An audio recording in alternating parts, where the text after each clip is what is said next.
এখানে যা, যা আইটেম দেখছো আমার মা নিজে হাতে করেছে। আমাদের ২ বোনকে একদম রান্নাঘরে ঢুকতে দেয়নি। তাই আমরা দায়িত্ব নিয়ে দিদি সব সাজিয়েছে। আর আমি শুধু আমুদি ফ্রাইটা করেছি। দিদি কেক, স্ন্যাক্স, মিষ্টি এইসব নিয়ে এসছিল। আমার দাদা এইসব দেখে খুব এক্সাইটমেন্ট হয়ে গেছিল। দেখো তোমরা, ও দেখেই ছবি তোলা শুরু করবে। ও খুব মন থেকে আনন্দিত হয়েছিল। আর আর আমার মা বলেছে কি, আমি আমার ভাগনাকে খাওয়াবো, আমি নারায়ণ সেবা করাবো। তাই আমাদের কিন্তু এক ফোঁটাও রান্নাঘরে মা ঢুকতে দেননি। আমরা যতবার ঢুকতে দিয়েছি আমার রেগে গেছে মা। তারপর দাদা, পিসিকে, মাকে, দিদির সাথে দিয়ে আর কি মারলো, কাকাকে, সবাইকে নমস্কার করেছে।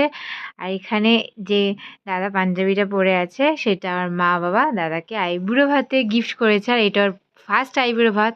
ফার্স্ট আইবুড়ো ভাত নাকি মা বাড়িতে খেতে হয়। তাই আজকে মা ওকে সবার আগে প্রথম আইবুড়ো ভাত খাওয়ালো।